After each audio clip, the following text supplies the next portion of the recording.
9 साल, 5 seasons and countless memories के साथ आज फाइनली स्ट्रेंजर थिंग्स का लास्ट एपिसोड कंप्लीट हो गया है।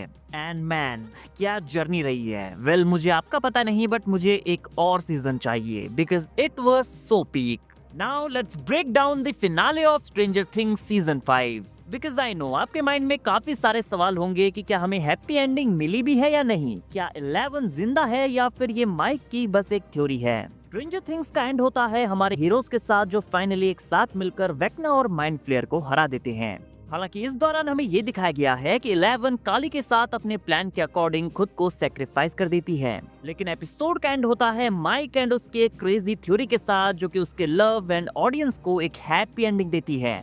So let's get into it. तो अपसाइड डाउन में पहुंचने के बाद गैंग अलग अलग हो जाती हैं। हॉपर, 11, काली और मरे हॉकिंस लैब का मोर्चा संभालते हैं, जबकि बाकी की टीम अपसाइड डाउन के WSQ के टावर की ओर रवाना होती है। वहीं विकी रियल वर्ल्ड में रेडियो स्टेशन में मैक्स को संभाल रही है, जबकि डॉक्टर के मिस्टर क्लार्क एंड एरिका का पीछा करते हुए चर्च तक पहुंच जाती है। वहीं अपसाइड डाउन की लैब में एकर्स और उसके आदमी घात लगाकर बैठे हुए थे, जो कि उनका पीछा करते हुए उन तक पहुंच जाते हैं। यहाँ टैंक में जाने से पहले 11 हॉपर से वादा करते हुए कहती है कि अगर कुछ गलत होता है तो वो उसे बाहर नहीं निकालेगा, लेकिन हॉपर चाहता है कि 11 वापस आए और फिर वो कहीं दूर चले जाएंगे जहाँ डॉक्टर के और उसके सोल्जर्स उनका पीछा ना कर पाएं। फिर हम देखते हैं कि जैसे ही विकी स्नैक लाने के लिए मैक्स को अकेला छोड़ती है, तो मैक्स अपनी फिजिकल बॉडी को लीव करके 11 और काली के साथ वॉइड में पहुंच जाती है। 11 मैक्स की नॉलेज का यूज करके वेक्ना की मेमोरीज में क्रील हाउस को ढूंढती है, जहां हमें 1960s के stranger things the first shadow के हॉकिन हाई स्कूल की एक झलक देखने को मिलती है। वहीं हमारी टावर वाली टीम को रियलाइज होता है कि उनके टावर की नीडल दरार के साथ लाइंड अप नहीं है और एबीस तक पहुंचने से पहले स्टीव टावर से गिर जाता है। एक मोमेंट के लिए हमें ऐसा लगता है कि वो मर गया है, लेकिन जोनाथन ने टाइम पर उसके हाथ को पकड़ लिया था। बट मैक्स की हेल्प से एल यहाँ पर टाइम पर क्रील हाउस तक पहुंच जाती है और हेनरी के साइकिक सर्कल को ब्रेक कर देती है। नाउ क्रील हाउस में 11 का सामना वेक्ना से होता है और वो उससे कहती है कि तुम बच्चों को कभी भी नहीं ढूंढ पाओगे। बट ट्विस्ट यहाँ पर ये था कि बच्चे वहीं रूम में काली की पावर्स के पीछे छिपे हुए थे और बच्चों के सामने यहाँ पर पहली बार हेनरी का रियल मॉन्स्टर वाला रूप सामने आता है और उन्हें फाइनली भरोसा होता है कि हेनरी एक बुरा पर्सन है। हेनरी 11 के माइंड को हैक करके उसके और काली के प्लान का पता लगा लेता है। काली उसे चाकू से मारने का ट्राई करती है, बट वो गायब हो जाता है। मतलब वेक्ना के पास काली की पावर्स भी हैं। अब 11, काली और मैक्स यहाँ से भागकर केव की तरफ जाते हैं, जहाँ वेक्ना नहीं आ सकता। इधर लैब में हॉपर को विजन में उसकी डॉटर सैरा दिखाई देती है और उससे काली और 11 के सीक्रेट प्लान का भी पता लग जाता है। और यहाँ पर रिवील होता है कि हॉपर को एक्चुअली वेक्ना कंट्रोल कर रहा है। यहाँ पर वो उसकी एक और डॉटर की डेथ के लिए टॉन्ट मारता है। हॉपर गुस्से में आकर वेक्ना को शूट करने का ट्राई करता है, बट ये गोली सीधा 11 के टैंक को जाकर लगती है। पैनिक होकर वो टैंक से एल को बाहर निकालता है और उसके ऐसा करते ही 11, काली और मैक्स वेक्ना के माइंड से बाहर आ जाते हैं। अगेन ये वेक्ना का इल्यूजन था। 11 इज फाइन, बट उसका कनेक्शन अब टूट गया था। मैक्स भी अपनी फिजिकल बॉडी में वापस आती है और तभी डॉक्टर के भी उन्हें ढूंढ लेती है और उनके प्लान का भी उसे पता लग जाता है। हॉपर 11 से उसके सीक्रेट प्लान के बारे में बात करता है और कहता है कि जब तक वो अपसाइड डाउन से रियल वर्ल्ड में वापस नहीं आ जाती, वो एक्सप्लोजन नहीं करेगा। काली तुरंत हॉपर के ऊपर बंदूक तान देती है, क्योंकि उसे लगता है कि शायद ये वेक्ना ही है या ये उसका कोई इल्यूजन है। बट हॉपर एल से अपनी फाइनल इमोशनल अपील करता है। अब इसी बीच मरे उन्हें वार्न करता है कि यहाँ सोल्जर्स आ चुके हैं। उधर हॉली सारे बच्चों को केव में ले जाती है। वेक्ना उन्हें रोकने का ट्राई करता है, बट वो जैसे तैसे करके केव तक पहुँच जाते हैं। इधर हमारी रेडियो टावर वाली गैंग भी वेक्ना के ठिकाने तक पहुँच चुकी थी। नाउ जैसे ही वो आगे बढ़ते हैं, विल उन्हें बताता है कि हेनरी ने बच्चों को ढूंढ लिया है। हेनरी अपनी पेनफुल मेमोरीज से होता हुआ केव में जाता है। विल उसे फील कर पा रहा था। वहीं लैब में हॉपर सोल्जर्स के साथ फाइट करने का ट्राई करता है, बट वो सारे डिवाइसेस का यूज करके 11 और काली को न्यूट्रलाइज कर देते हैं। हॉपर 11 को रेस्क्यू करके काली को रेस्क्यू करने जाता है, बट तभी एकर्स वहां पर आकर हॉपर को मारता है और उसे जमीन पर गिरा देता है और काली को मारने का ट्राई करता है। बट तभी मरे गैंग के बॉम्ब का यूज करके उनके डिवाइस को डिस्ट्रॉय कर देता है और फिर 11 अपनी पावर्स का यूज करके एकर्स और उसके सारे साथियों को मार देती है। बट इस बीच काली को गोली लग गई थी और वो मर जाती है। नाउ 11 कहती है कि मैं इस दरार के थ्रू जंप करके एबीज में जाऊंगी और वहां जाकर हेनरी को मार दूंगी।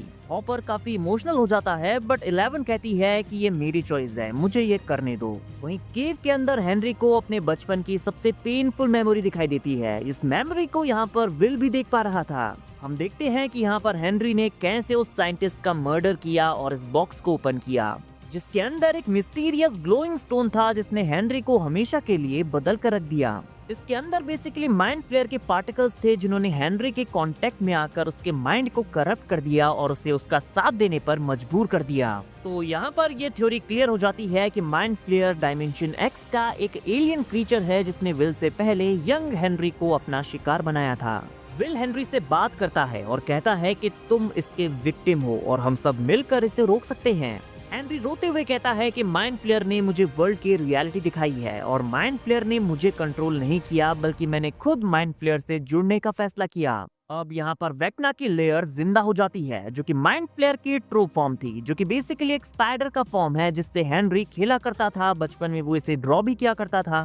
फिर वेक्ना और माइंड फ्लेयर हाइव माइंड से कनेक्ट होते हैं और वो कहता है कि हम एक हैं। माइंड फ्लेयर यहाँ पर पूरी गैंग के ऊपर अटैक कर देता है, बट अचानक से उसके सिर के ऊपर कुछ पत्थर लगते हैं और हम सब देखते हैं कि 11 यहाँ पर उससे फाइट करने के लिए पहुंच चुकी है। वो हवा में जंप करके माइंड फ्लेयर की बॉडी को चीरते हुए उसके अंदर एंटर करती है और वहाँ वेक्ना के साथ उसका फाइनल बैटल शुरू होता है। अब क्योंकि वेक्ना और माइंड फ्लेयर हाइव माइंड से कनेक्टेड थे, तो हमारी गैंग 11 की हेल्प करने के लिए माइंड फ्लेयर के ऊपर अटैक करना शुरू कर देती है, जिससे वेक्ना कमजोर होने लगता है। जोनाथन और रॉबिन उसके ऊपर आग से अटैक करते हैं। डस्टिन और स्टीव उसके नीचे से उसके ऊपर अटैक करते हैं। 11 इस मौके का फायदा उठाकर वेक्ना की बैक को एक स्पाइक पर पुश करती है। वेक्ना फाइट बैक करने का ट्राई करता है, लेकिन विल उसे कंट्रोल कर लेता है और उसके हाथ को तोड़ देता है। मिलकर हमारी गैंग माइंड फ्लेयर को मार देती है। नैन्सी दौड़कर जाती है, हॉली को उठाती है और सारे किड्स को रेस्क्यू कर लिया जाता है। वहीं वेक्ना सांस लेने के लिए हांफ रहा होता है। इस पॉइंट पर जॉइस एक्स उठाती है और वेक्ना के धड़ से उसके सिर को अलग कर देती है। यहाँ पर हमारे सारे ही कैरेक्टर्स को उनके फ्लैशबैक्स याद आते हैं कि वेक्ना ने उन्हें कैसे परेशान किया था।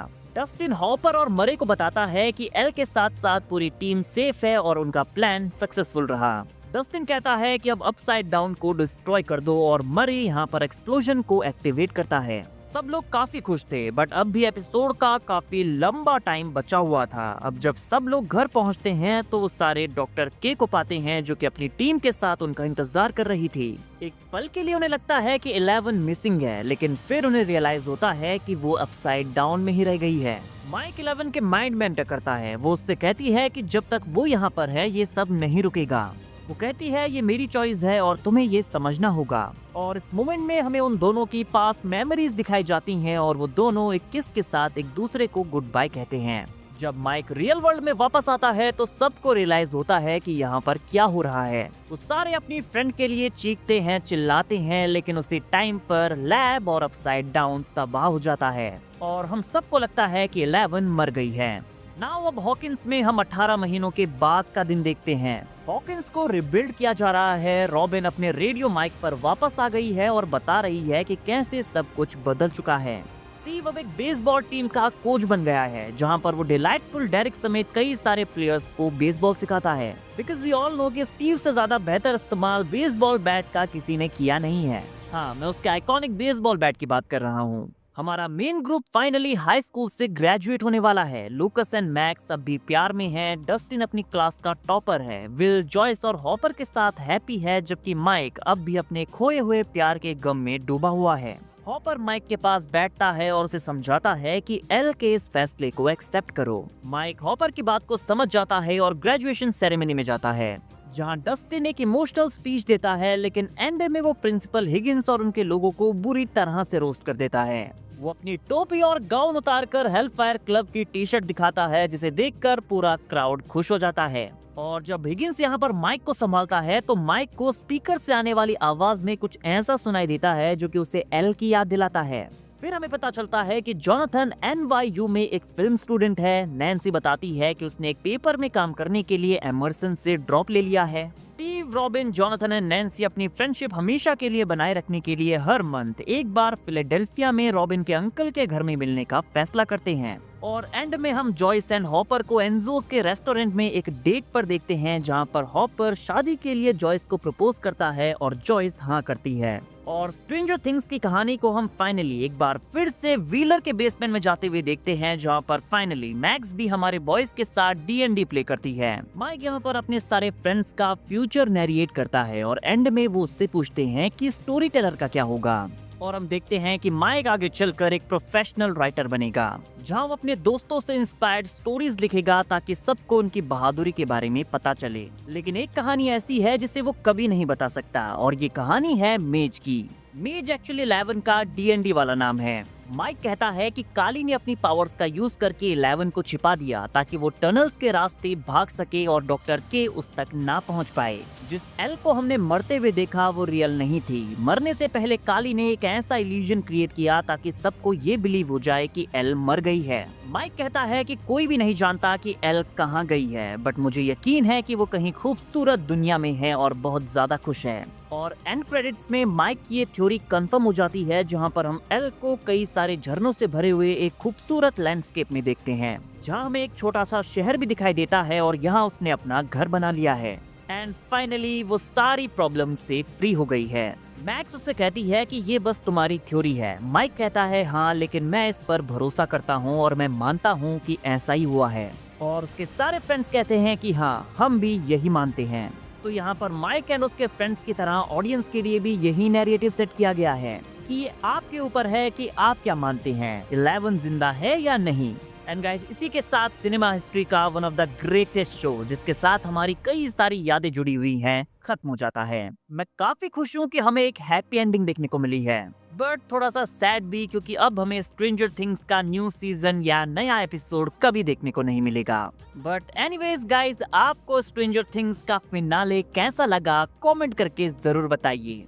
Happy new year and I love you guys. Video अगर अच्छी लगी हो तो वीडियो को लाइक एंड चैनल को सब्सक्राइब करना ना भूलें, बिकॉज ऐसी ही अमेजिंग वीडियोस हम डेली लाते रहते हैं।